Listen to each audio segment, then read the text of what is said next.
I'm still hoping they get Marufuji to come back. Oh man, I like Bushi coming to the ring wearing that all white suit. He looked Louis really. Vuitton, I know he looks. That so was classy. very dapper. He looked real smooth. I was like, man, that is a nice suit. Very mask, Naito. a white mask to match it. Very, very Naito-ish. Yes, Los Ingobernables, they can rock them suits, except for Evil. I don't know what he's supposed to be. He's supposed to be evil. That's all he has to be.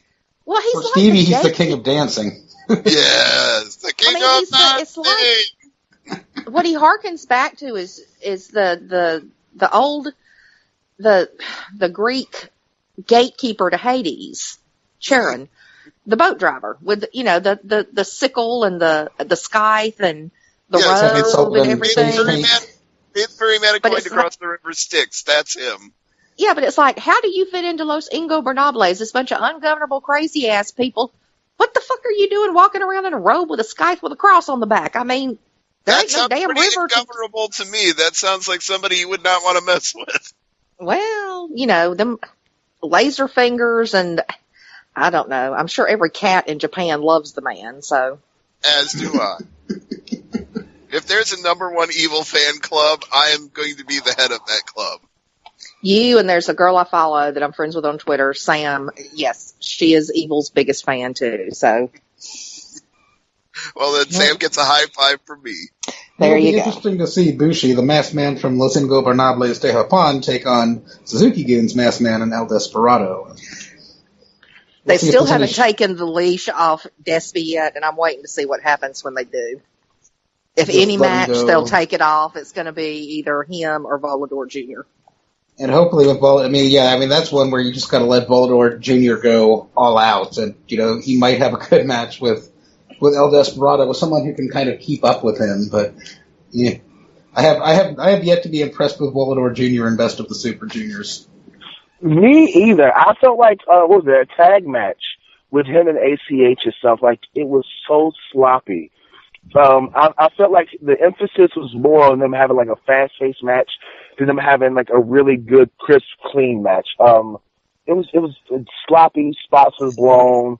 I don't know if you say spots were blown or more of the fact that it was just botch after botch after botch in that match. That was probably one of the worst performances I've ever seen him have. Period. Did you see him last year versus Beretta? Yeah, that's what I'm saying. Yeah, and like that was bad too. That was like a train wreck. That was a train wreck. But like this, I don't know. Like this year was just like it was like he was just off. Period. He hasn't found his sea legs for New Japan yet. Yeah, it was like it wasn't like he was like last year. It was just bad. Period. Like this week it was just like he was just off and he just couldn't find his rhythm. And I understand that happens because it's happened to me several times. Where, you're somewhere that you're not used to being, working all the time, and you just can't find that rhythm for some reason. But, like, it was just bad. It was some just guys, really, it'll really take bad. a couple of matches until they get, I expect hopefully by Monday everybody will have found their footing, and it'll be a whole lot better. Maybe you can answer this for me, Abby. Why did Kanemaru come to the ring with a bottle of bourbon? Why not? I don't know. He did it during the presser. It's like he comes to this ring with a bottle of bourbon and waves it very menacingly at Volador Jr., and I'm like, what, is Volador Jr. an alcoholic or something? I think it might be tequila. I don't know what it is, but or maybe he's stealing Andre Amaw's gimmick of partying all the time. I don't know, but I mean, they did it during the Best of the Super Juniors fashion show the other night when, they had a little press conference with everybody out there. So I'm not really sure. I'll have to go back and watch that and see if I can figure out what that was. I just want him to share the bourbon with the rest of us. Come on, give us a sip. But yeah, I've been very impressed so far with how ACH got over in B Block and Marty, especially because it's like, I don't know what these Japanese fans are going to think of this crazy man coming out in a top hat with a plague mask and an umbrella and a fur coat. What are they going to do? Somebody on Twitter posted a really interesting question saying that Marty is getting over really well with the Korakuen crowd, but it'll be interesting to see when they go to these small towns the kind of reaction that Marty gets. Like, will the small town crowds know who he is? I think his being on Being the Elite is helping him out a lot. Mm-hmm. I think that probably has a lot to do with it. That has definitely helped him out. So, and that's probably the main reason why he's a member of Bullet Club, because being on their YouTube show. He was like the unofficial Bullet Club member. Mm-hmm. And I like the way that they use being the elite to kind of forward the story of the whole Bullet Club across several promotions. Because if you watch it the last month or two, that rat you could bastard almost Adam Cole. That ousting of Adam Cole was masterful. You could tell, but you could see that they were going to kick Adam Cole out of the Bullet Club, but you didn't realize that Marty was going to be the guy to replace him. But you knew Marty was eventually going to be a member of the Bullet Club, and some kind of way it was going to end up that Adam Cole was going to get kicked out, and eventually this would be Adam Cole versus Kenny Omega. I mean, it was hilariously meta where you had Marty Scurll showing the footage from being the elite to the Young Bucks, where Adam Cole is admitting to being the one poisoning. He's saying, "Wait, didn't you edit this together? You haven't seen this?" that just got me. That was just funny. But yeah, I love how they played it's really big in Japan, so I think that has introduced the fans over there to Marty. So I think that kind of gave him a leg up. And yeah, being in Bullet Club might help with some of the smaller town crowds who may not know who he is, but they see Bullet Club on the umbrella and they're like, "Oh, he's Bullet Club. He's got the scary plague mask on. I'm scared of him. He's the villain." As long as I don't call him a Skeeksies, I'm fine with it. like 2 people did today, who are both on my list now. You're on Abby's list. What was it that comes you out? Clowns and snakes and Skeeksies. Skeekses, clowns, snakes, and needles. Will, do you know what a Skeeksis is? I'm sure he's seen Land of the Lost. It's not Land of the Lost. Have you seen The Dark Crystal? Dark Crystal. The Jim Henson movie where he was on. Skeeksies are those slimy, creepy vulture corpses. Yes. I thought they were in Land of the Lost, too. No, Land of the Lost was dinosaurs. And it was a cartoon. This was you're thinking of the Sleebacks. Yeah, Kevin's right. It was Slee Stacks. That's what I'm thinking of. Abby, I think you're talking about The Land Before Time. That was. That's the one. That's the cartoon dinosaurs. Yeah. Yeah, I know because my kids used to watch that all the time. Yes, but the Dark Crystal. Yes, when I was a kid, my uncle took it to me when the movie came out. He had to carry me out of that movie screaming and crying. And even now, as a woman grown full, I cannot watch that movie.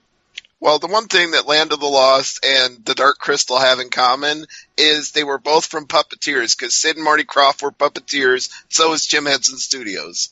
So it all ties together. Jim Henson on acid. Well, that's pretty much if you've seen Sid and Marty Krofft, most of what they did was like Jim Henson on acid. This is a bad acid trip. So bad. Yeah, go back and watch some of those Sid and Marty Krofft puppet shows, and they are a bad acid trip. I guarantee you. And the guy that does our podcast, Top Rope Nation, he sent me a thing today that Netflix is doing a prequel now to The Dark Crystal, a 10-episode series that Netflix is going to be doing. He's like, "Oh, Abby, that's going to be great." You son of a bitch. Hell no, it ain't going to be great. And then he sends me a tweet that's got a picture of a Skeksis on one side and Marty Scurll on the other. Dream match or same creature? And it's like, "Oh, you son of a bitch, you just landed on top of my damn list." Well, I think that Marty's mask is more steampunk influence than steampunk plague doctor. Yes, it's like, of course, it's the blackness of plague mask, whatever. Although for me, for some reason, I always associate those masks with the crows on The Wiz with Michael Jackson, Diana Ross, and stuff. Like, whenever I see his mask, that's immediately what I think about. I don't know. It's a cultural thing. I associate it with being like a Doctor Who villain from the 19th century. Like, when the Doctor would go back in time, that'd be the bad guy he has to deal with. See, I associate it with those creepy crypto videos on YouTube that you have to decipher, or that really smart people have to decipher. Creepy stuff. Well, as long as we've all got something we can refer to him as, we all see the darkness in the villain. That's why it works. But the worst thing is that finger breaking spot. Oh, he did that twice to Dragon Lee in the match today. He did that finger breaking not once, but twice. I just sit here and it's worse than fingernails on a chalkboard because I don't know how he makes that noise, but damn. Or is it worse than paper cuts with lemon juice? That's Jimmy Havoc. But I know. But I'm saying there's some bad stuff out there. I think I might rather have my finger broken than that. Yeah, but Marty's is the sound. Jimmy Havoc's is the visual of him just running that piece of that photograph through in between somebody's fingers and then pouring hard liquor on it. It's just, oh God. Abby, I sat there and watched clips and on repeat and in slow motion on YouTube and stuff of that finger breaking spot. And you never know how he does it because as soon as he gets ready to do it, the camera always goes to his back. So all you can hear is the sound. And it's where does the sound come from? and I've been to the Ring of Honor shows and stuff and seen that spot live, looking directly at the guy's hands. And I still can't figure out how he gets that sound and how it's so loud. Does he just pop the guy's knuckles? I have no idea. Maybe Marty is a licensed chiropractor, and he's just and maybe he's just adjusting people's wrists and stuff when he does that sound. I have no idea because when I go to a chiropractor, my wrist makes that same sound. I would not let Marty Scurll crack any part of my back or my body. No, thank you. He can crack any part of me he wants to. Oh, okay. But yeah, it's just that noise. It's it's like your head wants to go down into your neck and your shoulders. It's oh no, that's just bad. Yeah, and the fact that he did it twice today. Yeah, seeing it once in a match is cringeworthy, but seeing it that second time, it's oh God, not again. I know. And he always makes the crowd get very quiet. Shh. Snap. I like the way the guys sell it afterwards, the way they hold their hand. When he did the Will Ospreay, he had that one finger just sticking out. Uh-huh. And the crowd zoomed in on it. And then when he did the Dragon Lee the second time, even after he won the match, Dragon Lee is just looking down at his hand what the hell? What the fuck? What am I supposed to do with my hand now? The way the guys sell that spot afterwards is so genius. And it's so simple, but it's so effective for so many reasons. It's a stupid little move, but it's perfect. And that once again brings us back to when Jason said, wrestling is wrestling. Because wrestling is about wrestling. Yeah, wrestling is all about wrestling. Simple and effective is what wrestling is supposed to be. If it's believable and you enjoy it, then that's what it's supposed to be. Yes. Unfortunately, I don't think that's the story of Backlash on Sunday. Why did you have to God, come on. We have to. We are a wrestling podcast, and it is a wrestling event in the biggest wrestling company, so we have to address it. We got TakeOver, too. Oh, God. I'd rather talk about the UK special tomorrow, and 2 Evolve shows. I'm going to be so damn busy this weekend. We'll start with TakeOver then. How about that? Okay, that's somewhat better. Yeah, let me pull up the TakeOver card here and take a look. I'm not as excited about NXT as I used to be, but the fact that Aleister Black is not on the show is criminal. So, for the record, as far as Aleister Black goes, I like his gimmick a lot better when Jason Kincaid does it. Sorry. Tommy End has had that gimmick for a long time, so Jason Kincaid is good, but Tommy End doesn't do the creepy. He doesn't do the yoga. He's not a yogi. He's an ass kicker. I call Jason Kincaid because he's a really good friend of mine. I see him all the time. And my nickname for Jason Kincaid is the Mountain Yoda. Because, you're always like, Jason, what'd you do this weekend? Oh, I was up in the mountains. I found this waterfall in the middle of nowhere. And I just sat there and did yoga and meditated for 2 hours. Why? Oh, just because. His personality now, the gimmick that Jason Kincaid does now, is more closer to who he is in real life than anything else. How's his neck? Didn't he hurt himself at a couple of Evolve shows ago? Yeah, he did. He got a really bad stinger and stuff, and so he took some time off to rest and stuff. Because he has a really big summer coming up. Really, he has a lot of shows coming up this summer. But because I know Jason Kincaid, because I've seen him for the past 6-7 years, I can't get into this whole Aleister Black gimmick. I don't like it just because I feel like it's a very poorly done Jason Kincaid. Aleister Black is a Satanist. That's the gimmick. He's a Satanist. And in real life, he kind of is too. But, yeah, it's not the whole meditative yogi guy. No. This is Black Mass Satanist. You have to go back and really, I mean, if you really want to get the whole Tommy End story, you have to start with chapter 1 of Progress and kind of go through all of the chapters to get his entire story. I would do that. Because, I mean, I know the whole sitting in the middle of the ring thing. It looks like he's meditating. No, he's not. No. Mm-mm. His is badass, kick your ass, kick your head off, Satanist stuff. That is the gimmick and kind of a lot to do with the person. And while you're going back and watching the entire history from Progress to now, do yourself a favor, put on some Ozzy Osbourne and listen to Dear Mr. Crowley. Yes. But yeah, I mean, that kind of tells the story because I know it kind of looks the same with the whole sitting thing in the ring and stuff like that Jason Kincaid does, but completely different, complete 180 of what the character is. So anyway, TakeOver in Chicago, we start out with Roderick Strong versus Eric Young. Abby, your thoughts? I was a fan of Roddy before, but I think with NXT coming back and doing these character vignettes like they did with Roddy over the past couple of weeks, letting the fans get to know him other than just his name and that he's a good wrestler, it gets them a lot more invested in him, and I don't give a flying fuzzy rat's ass about Eric Young, so I'm really hoping Roddy wins.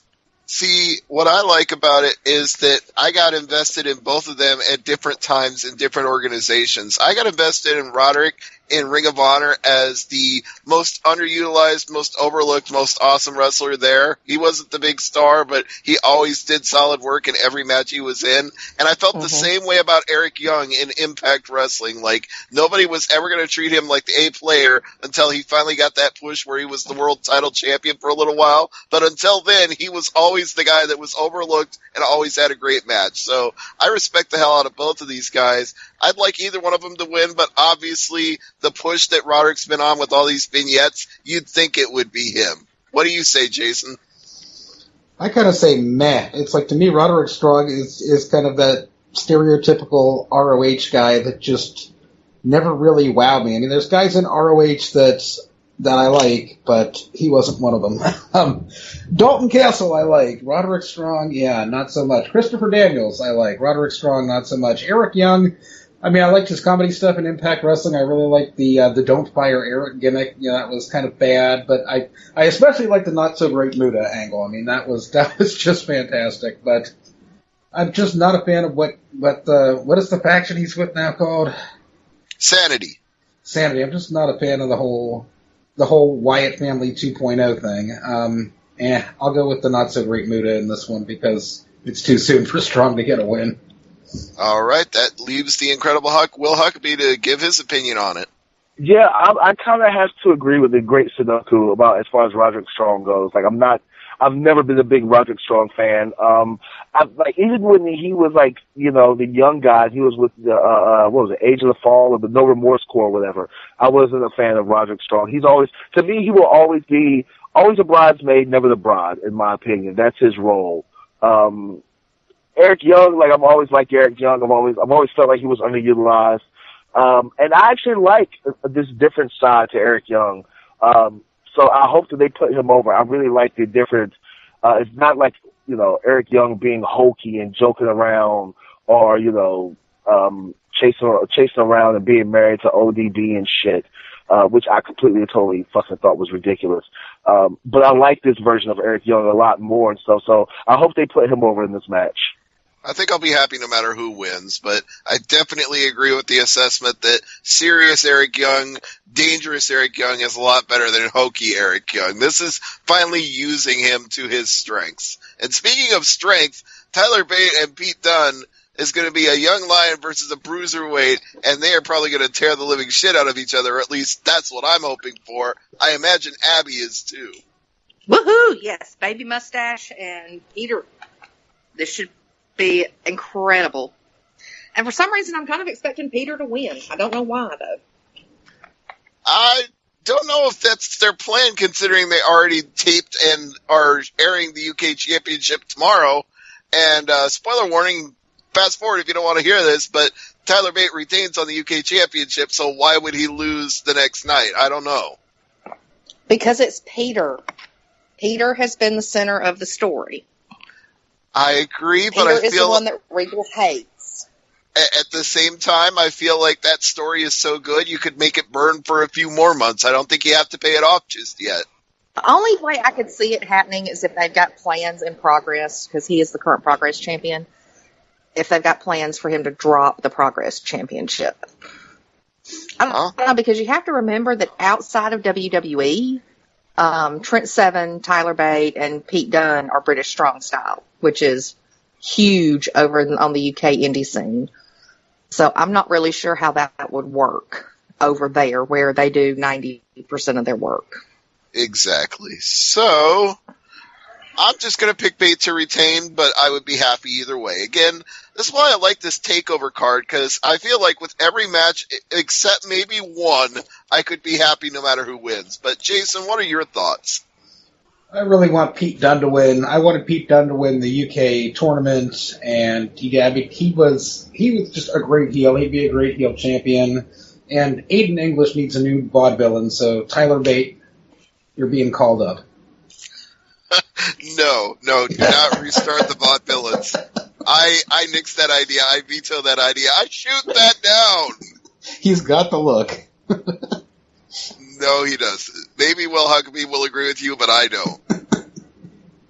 I like. Okay, so when they had the whole UK tournament, my favorite to win was Martin Stone. Love Martin Stone. Worked with him a lot and stuff down in Atlanta. I love Martin Stone. Pete Dunne was my number 2 pick to win the UK tournament, and because of that, I'm gonna stay loyal to my original pick and stuff and say that 5-10 years from now, he'll still have a job with WWE. And not too many other guys in the UK tournament will. So I'm gonna go with Pete Dunne. Fair enough then. It's one case where if I'm wrong, I'm happily wrong. So from there, we'll move on to the one match where I really can't say I want anybody to win and it doesn't matter to me, because I very much want DIY, Johnny Gargano and Tommaso Ciampa, to beat the Authors of Pain. I don't think it's going to happen. We got some breaking news on this. Well, then why don't you go ahead and address the breaking news, Abby, before I go any further? Breaking news, it looks like Tommaso Ciampa was injured tonight at the NXT show in wherever they were tonight. It looks like he may have a leg injury. The referee threw up the X to signify a legit injury. He had to be helped to the back. It looks like Johnny Gargano ran after him. It does not look good. That would be a shame. Although, there's the outside chance that if any of this was shown to the crowd, that it's all a work for Saturday. No, this was at a live event. Yeah, but I'm saying even at live events, they have been known to throw up the X for a fake injury angle. They do that. Maybe. I mean, I would think if they were going to do that with anybody, they'd be with Gargano with his history of the whole knee thing. True. So, but this is. I know. I'm saying your theory has credence. I'm just also saying I'm a skeptic enough to believe it could be a work. It could be, but I mean, this is what I just pulled up my Twitter feed and just saw this. So obviously, this is something that just happened. I think are they in Evansville tonight or something like that? I don't know. Or they could be in Largo or Fort Lauderdale or anywhere down there. No, this is the A crew that's on the road heading to Chicago Saturday night. Well, they sometimes work those Florida shows too, just to stay in shape and stay busy. But anyway, I guess that doesn't. I get Friday that. And Saturday. I get that. I know they're on tour until they get to Chicago. I know they're part of the A crew on the tour. But can I get back to my original point, please? Which was, I don't think they're winning, injury or not. I feel like the Authors of Pain are going to retain here, which disappoints me as a fan of DIY. So the injury angle aside, I was already not picking them to win. Sounds good to me. Nothing sounds good about the Authors of Pain being in the championship slot. Go ahead, Will. Can I say, to go off on a small tangent, that let this be once again an example where I was talking to Big Vic about Monday when he was talking about, he basically said, paraphrasing, that guys in the indies are doing, they're doing all this high risk stuff and they're getting injured And I wouldn't trust somebody I just met an hour before the show to catch me on all these high risk moves and stuff. And I made the statement that a lot of guys are getting injured, going to WWE. And once again, this is another example of somebody who's been working for WWE for less than a year, and now he's out for another 6 months. What in the hell is going on at the Performance Center, where all of a sudden everybody's getting hurt? All of their top talent is getting hurt, out for anywhere from a couple of weeks to months to a year, whatever. But they're not, they're not doing a stereotypical indie match where it's dive, hit somebody with a truck. Roll up, you know what I'm saying? I kind of wonder the same thing, because it's like they do this for years and years without suffering any major injuries. And Kenta Hideo Itami is like the perfect example. And come into the Performance Center in NXT, and it's like, break your shoulder, hurt your neck, break a leg. What are y'all doing? Well, if we're going to adjudicate the whole dive issue, my take on it is just look at Lucha Libre. Look at the stuff those guys do in and out of the ring every single night, all over Mexico. Whenever they come to the United States, they do more high flying than anybody else. And those guys wrestle for 30, 40 years doing those same moves and never seem to have any major problems. Exactly. That's what I'm just saying. It's like, that whole tweet and stuff about the typical indie match, and then, about how guys are getting hurt, is a complete fallacy. I've known Cedric Alexander since he got to the business, never got injured once, and he did a lot. The shit that he was doing on the Indies was a lot crazier than what he was doing in WWE, way crazier than what he did during the Cruiserweight tournament. He gets to the main roster, and within less than a year, he's out for like 3 months. You know what I'm saying? Like Abby said, what is going on with these guys who can work on the Indies for years, that they go to WWE and all of a sudden they're tearing their knees and shoulders and necks and stuff? I don't even know if it's just the Performance Center. I think it's the performance. I think guys get too tight when they get to WWE. Instead of being all loose and free-flowing and letting things happen the way they normally would, they're like, oh shit, it's WWE. I gotta be out here perfect. I gotta do everything just right. I gotta go out here and pop this crowd. My job's on the line. And then that's how things get fucked up. Yeah, but I mean, it's these simple little moves that seem to be hurting them. I mean, hell, they were diving off buildings on the Indies and didn't get hurt once. And here, it's like a paper cut sends them out for 9 months. Yeah, that's what I'm saying. I don't know if it's the training. I don't know if it's WWE trying to create assembly line workers or cookie cutter mold people. I don't know what it is, but something's kind of just fishy, because these guys didn't get hurt before. They went through their careers without really being injured, doing a hell of a lot more high-risk shit than they do in WWE or NXT. Well, if I can throw one other thing into the mix, one of the things that I didn't say, and I do still credit the idea that I think guys are getting too tight and working too stiff and not letting themselves flow in WWE, there is probably an accretion of damage that they've taken on the Indies that's never stopped them before, and by the time they finally get to WWE level, that's when it all finally catches up. I'd probably say they're also working more dates than they would work on the Indies doing a WWE schedule. That might have something to do with it, too. That is also valid. Thank you. Mm-hmm. Not really, because, if you work on the Indies and stuff, there's, for the majority of the time, there's a show going on almost every night of the week and stuff. And you can double shot on, like, Saturdays and Sundays and work 2 shows if you really want to. Like, for look example, at WrestleMania weekend. Yeah. Oof. Guys were doing 3 or 4 shows a day. And that includes WrestleMania weekend. In 2 weeks, I'm going to be in, Jersey on Wednesday. Well, I'm doing one show in Indiana on Tuesday, Jersey on Wednesday, Ohio on Thursday, back to Indiana on Friday, West Virginia, twice on 2 different shows in West Virginia on Saturday, Tennessee on Sunday, North Carolina on Sunday, and then going home. Well, tell me this before we go back to the NXT TakeOver card. On the Indiana show, is the Bearded Wonder Zane Paisley going to come out and introduce you to the crowd? I don't know. If Drew Skills is in there, hopefully. when I was at Smash, he was supposed to introduce me at Smash Fest, and then Drew Skills pulled the vet card and stuff, the vet champion card, and stole my ring announcer and my valet at the same time. That dastardly bastard! How dare he?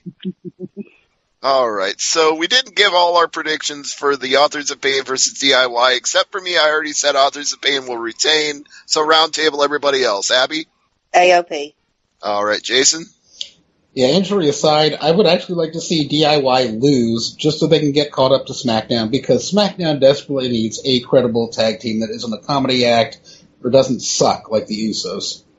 Well, the injury may derail your dreams. Will, what do you say about this?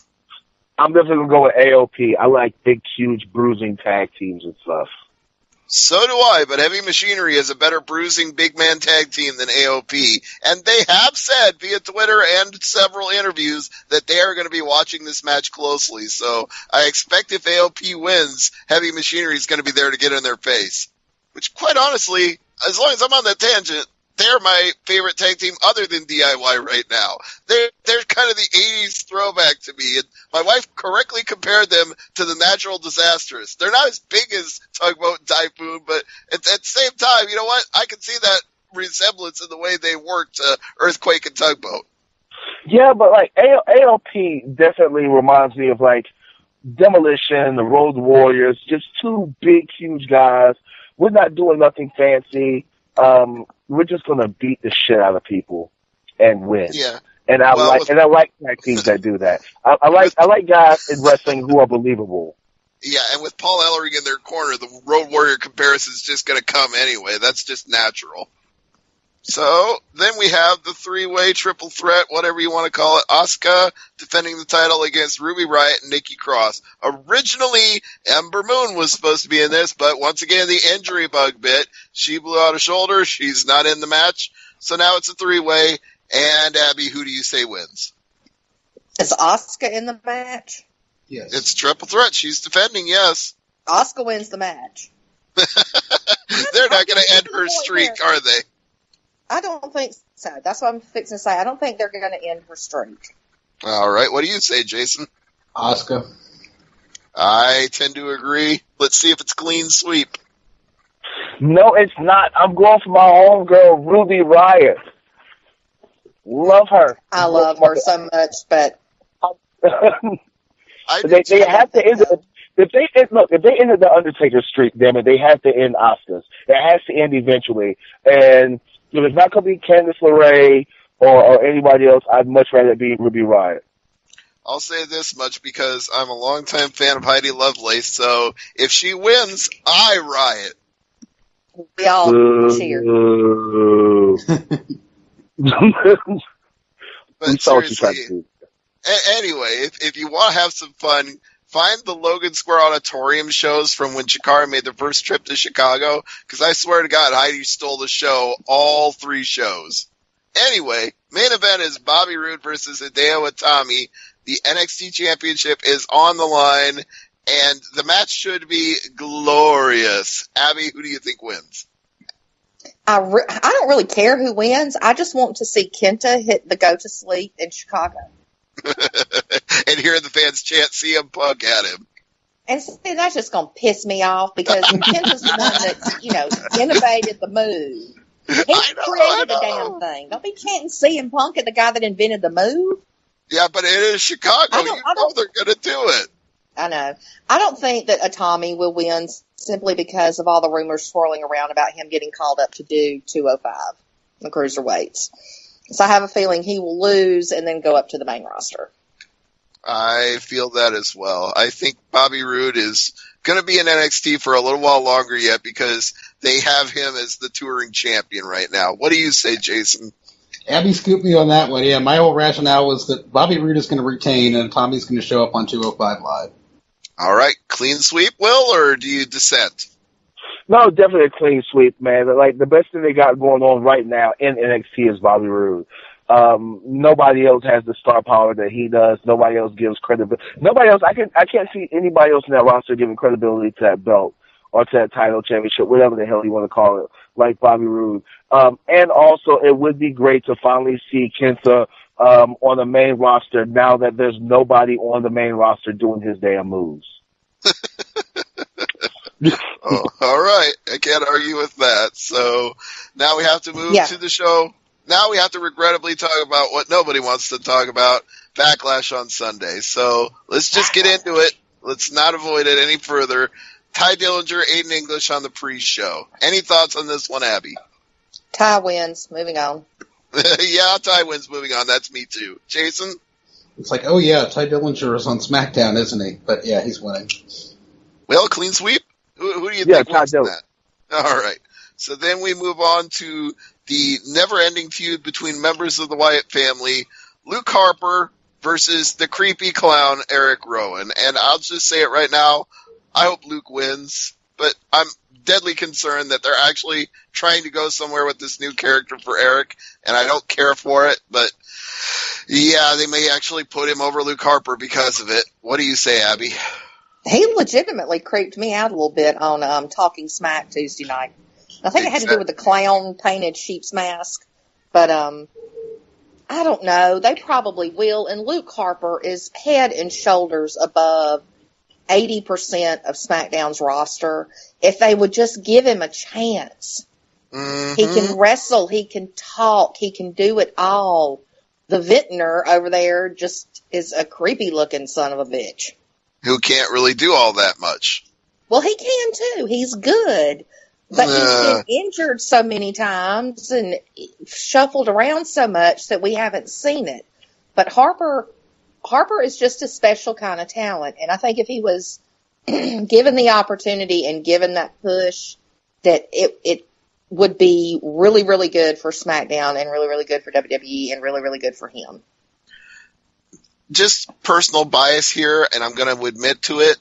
Guys that have been on this show before as guests, I kind of pull for. And I've always felt that way ever since Luke Harper showed up on the main roster, because I still remember when he was Big Rig Brody Lee. So he's got a soft place in my heart, just like Claudio Castagnoli does on the main roster in WWE as Cesaro. I'm always going to pull for those guys. So I want him to win. I just don't know what this whole creepy clown thing, Eric Rowan might. What do you say, Jason? I'm going to be the heel here and say, fuck both these guys. I really don't care. You know what I'm going to do, Stevie? I'm going to flip a coin. Heads, it's Luke Harper. Tails, it's Eric Rowan.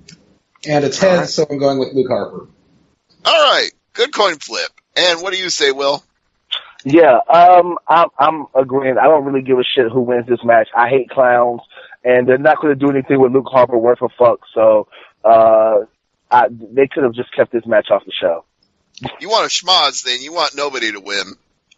I really do. I hope the ring breaks and stuff right in the middle of their match, and they just have to throw it out and put the ring back together. Fuck it. No, because then if they have to do that and they have to waste all that time fixing the ring, then they might skip the Shinsuke Nakamura match, and I don't want them to do that.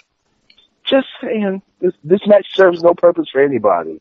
Yeah, well, same could be said of Shinsuke feuding with Dolph Ziggler. It really serves no purpose other than to give the jobber of SmackDown something to do while the new star gets his shine. And that's exactly what's going to happen here. The Kinshasa will finish the match. Dolph Ziggler will look at the lights. Everybody else can chime in now, starting with Abby.